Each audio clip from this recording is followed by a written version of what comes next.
7월 18일 두 번째 온라인 예배를 드리면서 하나님의 말씀을 이제 봉독해 올리겠습니다. 하나님의 말씀은 사무엘상 7장 3절에서 5절의 말씀 그리고 12절의 말씀을 봉독하도록 하겠습니다.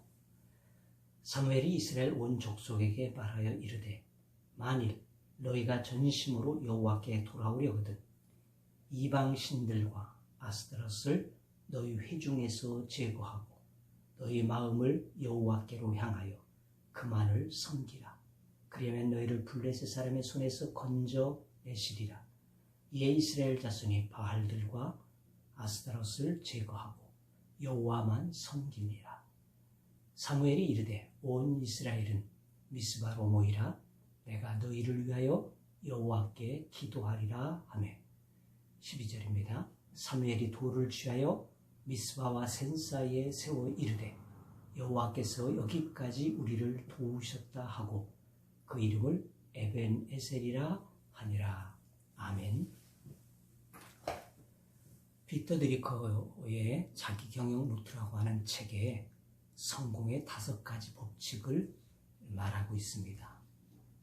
그 하나는 시간 관리하는 방법, 또 하나는 주어진 일의 목표를 잘 설정하는 것, 세 번째는 자신의 강점을 최대로 활용하는 것, 네 번째는 일의 우선순위를 정하는 것, 다섯 번째는 일의 목표를 달성하는 의사결정이라고 말하고 있습니다.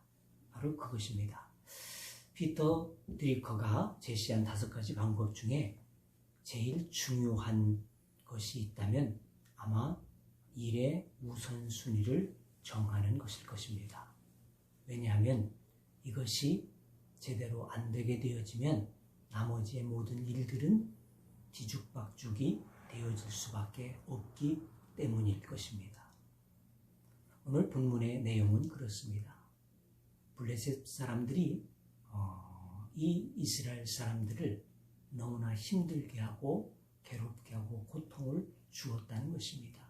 왜냐하면 곡식을 잘 길러서 거둘 때가 되어지면 이 블레셋 사람들이 올라와서는 다 그 곡식들을 몰수해 가게 되어지고 소나 양이나 길러놓게 되어지면 이것들 역시 그들이 잡아가게 되어졌다는 것입니다.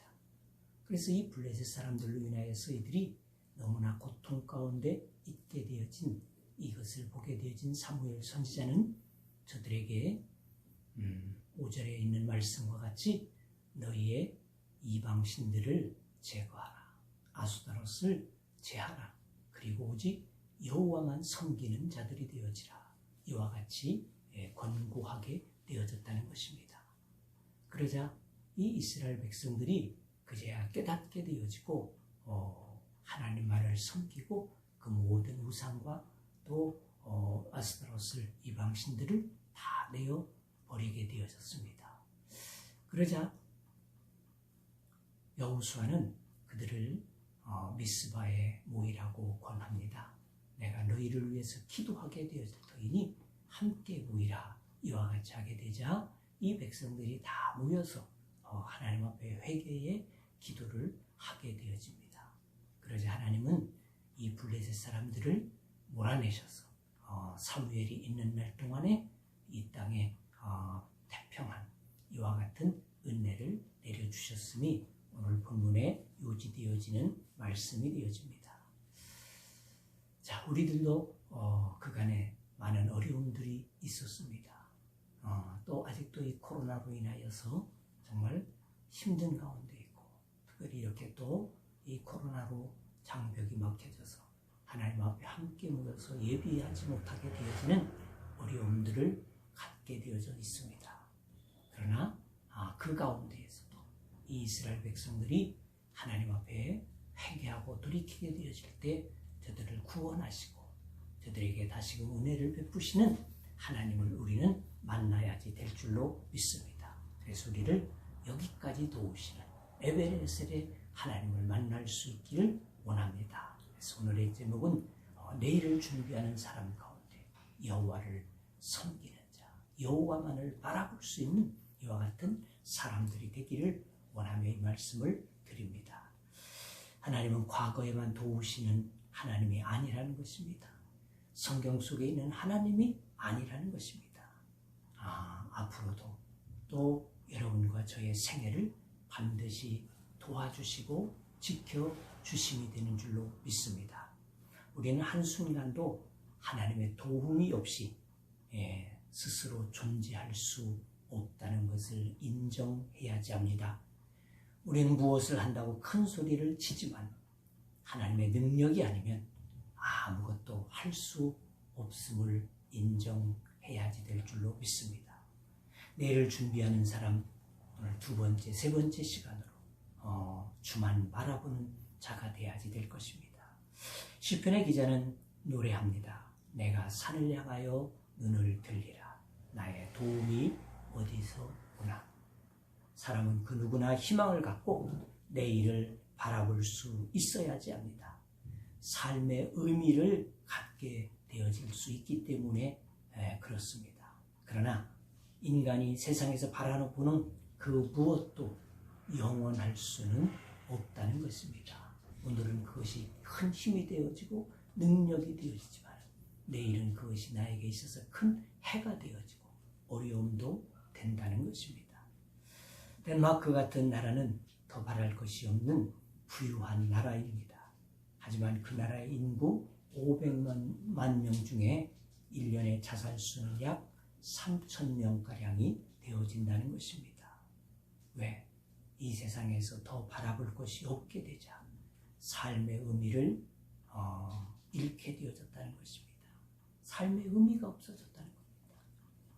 그러므로 이제 우리들은 잘못된 것은 바라보지 말고 참으로 올바른 것을 바라보며 나아갈 수 있는 믿음이 돼야지 될 줄로 믿습니다. 자, 우리가 올바른 것, 주님을 바라보는 것입니다. 이 주님을 바라보는 것에도 방법이 있습니다. 그냥 주님을 향하여 있다? 이것이 아니라고 말입니다. 내가 예배하고 있다? 내가 주의를 기억하고 있다? 이것이 아닙니다. 내 눈이 정말 주님만을 향하고 내 마음이 주님만을 향하여 바라볼 수 있는 그와 같은 사람이 돼야지 될 줄로 믿습니다. 그래서 그 첫째는 모든 죄악을 벗어버리고 바라보아야지 할 것입니다. 죄를 가진 자의 특징은 눈을 똑바로 뜨지 못한다는 것입니다. 사탄의 축출하는 이와 같은 일에 있어서도 귀신 들린 자에게 반드시 눈을 뜨고 바라보게 한다는 것입니다. 사탄은 거짓의 영입니다. 속이는 영입니다. 그러므로 눈을 뜨고 바라볼 때 비로소 그가 깨지게 되어지고 그 거짓됨이 드러나게 되어지기 때문에 그렇습니다. 죄에는 여러 가지가 있습니다. 불신앙도 죄이고 하나님의 계명을 범하는 것도 죄이고 더디 믿는 것도 죄라고 했습니다. 이 죄를 하나님과 가로막힌 담이라고 표현하듯이 하나님을 바라볼 수도 가까이 갈 수도 없다는 것입니다. 이런 죄에서 사함을 받을 때 하나님을 바라볼 수 있게 되어지고 하나님을 바라볼 때 하나님은 도와주시고 역사해 주심이 되는 줄로 믿습니다. 이들이 자기들이 가지고 있는 모든 신들을 이방의 신들을 내려놓고 하나님 앞에 나오게 되어졌을 때 하나님께서 그들을 받으시고 그들에게 은혜를 베푸셔서 그들을 괴롭혔던 그 블레셋의 사람들을 완전히 축출해내시는 이와 같은 역사를 만나게 되어진 것과 같이 우리가 주님을 바라보는 데에는 나의 가지고 있는 죄들을 하나님 앞에 낱낱이 회개하고 내려놓게 되어짐으로써 주님을 바라보게 되어지는 줄로 믿습니다. 지금 내게 와 있는 어려움, 고통, 염려, 환난, 질고, 자관, 우리에게 많은 것들이 우리를 힘들게 하고 괴롭게 할 수 있습니다. 이 모든 것들이 곧 죄로 인하여서 나에게 찾아온 어떠한 어려움들이 되어질 수 있다는 것을 우리는 꼭 기억해야지 될 줄로 믿습니다.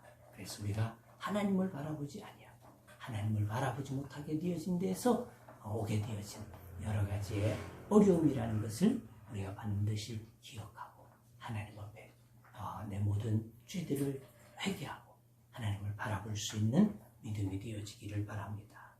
우리의 죄악을 내놓고 하나님의 은혜를 우리는 기다려야 하지 합니다. 이사야 선지자는 죄악을 가진 우리를 오라 우리가 변론하자. 너희 죄가 주홍같이 붉을지라도 양털같이 희게 할 것이다. 이렇게 말씀하셨습니다. 바로 그렇습니다. 우리가 우리의 죄를 하나님 앞에 자복하면 하나님이 미쁘셔서 우리의 죄를 완전히 사하시고 우리를 용서하셔서 우리에게 은혜를 베푸시는 하나님이 되시는 줄로 믿습니다. 두 번째로 은혜를 구하며 바라보아야지 되는 것입니다. 은혜 구한 내게 은혜의 주님이라고 하는 찬양이 있지 않습니까? 주님의 기록을 보면 12의 혈루증을 앓던 여인이 그 옷자락만이라도 만지면 나으리라고 하는 믿음으로 구했을 때 가나안 여인이 굽히지 않고 또 구할 때 오히려 그 여인의 믿음을 칭찬하셨습니다.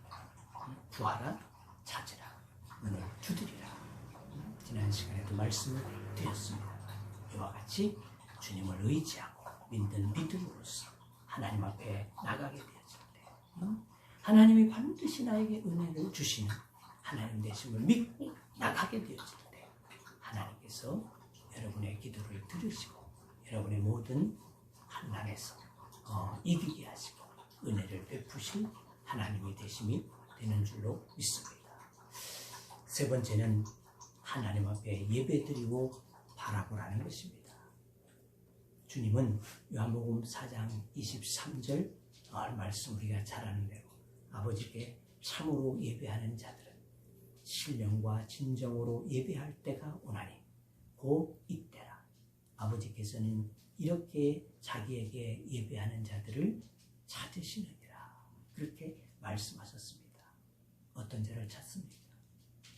바로 하나님 앞에 신령과 진정으로 예배하는 자, 하나님만이 나의 절대자임을 믿고 신뢰하며 바라보는 자, 그를 하나님은 찾으신다는 것입니다. 블레셋에 노연한 이스라엘 백성도 모였다고만 역사하심이 아니라고 말이죠. 미스바에 모였다고 해서 하나님이 그들을 들으심이 아니라 사무엘상 7장 10절에 보게 되어지니까 사무엘이 번제를 드릴 때 블레셋 사람이 이스라엘과 싸우려고 가까이 오매 그날에 여호와께서 블레셋 사람에게 큰 우레를 발하여 그들을 어지럽게 하시니 그들이 이스라엘 앞에 패한지라. 그렇게 말씀하고 있습니다. 그들이 미스바에 모여서 전심으로 자기들이 가지고 있는 모든 우상들을 모든 이방의 신들을 다 내어놓고 하나님 앞에 진심으로 하나님만을 바라보며 기도하게 되어진 결과로 하나님께서는 블레셋 사람들이 올라오게 되어졌지만 우레를 발하여서 그들을 쫓아내시고 그들을 스스로와 혼비백산하여 도망가게 하시는 이와 같은 그 놀라운 역사를 일으키게 되어짐이 된 줄로 믿습니다. 우리가 하나님의 도우심을 구할 때 언제나 하나님이 우리 가운데 역사하심이 되는 줄로 믿습니다. 언제? 예배할 때, 특히 하나님 앞에 예배할 때 하나님께서는 우리의 예배를 받으시고 역사하셔서 사단의 권세를 물리치시고 이기게 하심이 되어지는 줄로 믿습니다. 하나님을 가장 가까이 만나고 응답받을 수 있는 행위 중에 하나가 바로 예배라고 하는 것입니다. 우리의 일에 있어서 우선순위가 중요한 것과 마찬가지고 우리의 신앙에 있어서 우선순위는 예배라는 것입니다. 하나님 앞에 나와서 예배하는 것을 즐거워하고 하나님을 기뻐하게 되어질 때 하나님께서는 그것을 가장 귀히 보시고 역사하시고 축복하셔서 우리의 모든 어려움들을 대신하시는 은혜를 베푸심이 되어질 줄로 믿습니다. 그래서 우리 생활 속에 정말 예배가 얼마나 중요한 것을 아는 사람은 열심히 모여서 예배를 드린다는 것입니다. 여러분, 어려울 때 예배를 드리시기를 주의 이름으로 축원합니다. 하나님 앞에 제단을 쌓으시기를 바랍니다. 예배를 통해서 하나님 임하여 주시고 여러분을 만나 주실 것입니다. 하나님은 잘생기고 똑똑하고 환경 좋은 사람을 찾는 것이 아니라 바로 예배하는 사람을 찾으신다는 것을 여러분 기억하시기를 바랍니다. 그렇습니다. 오늘 우리에게 닥쳐진 여러 가지 어려움들에서 우리들이 반드시 바라보아야지 될 것은 오직 하나님을 바라보는 것입니다. 오직 주님만을 바라보게 되어질 때 우리의 여러 가지 염려와 근심이 떠나가게 되어지고 우리의 문제들을 해결하시는 은혜를 주심이 되어질 줄로 믿습니다. 그러므로 사랑스러운 성도 여러분, 우리의 죄악을 주님 앞에 먼저 내려놓고 회개할 수 있기를 바랍니다. 그간에 하나님과 함께하지 못했던 여러 모양들의 죄들을 주님 앞에 고백하고 나아가는 이 시간 되어지기를 주의 이름으로 축원합니다. 그리고 하나님 앞에 은혜를 구하십시다. 혈루증의 여인이 은혜를 구하여서 그가 나음을 얻게 되어진 것과 같이 또 가나안의 여인이 개에게나 던져주지 아니할지라도 그것을 구하게 되어지는 자에게 믿고 그래도 구하는 자에게 하나님께서 주님께서 저의 자녀를 치료하여 주시는 것과 같이 주님만을 바라보면서 은혜를 구할 수 있는 우리 모두가 되어지기를 주의 이름으로 축원합니다. 또 하나님 앞에 더 열심으로 예배할 수 있기를 바랍니다. 주일 한 시간이 아니라 하나님 앞에 모여지는 시간 나를 드릴 수 있는 우리 모두가 되어져서 하나님의 가장 기뻐하는 우리 평안의 사람들이 되어지기를 주의 이름으로 축원합니다.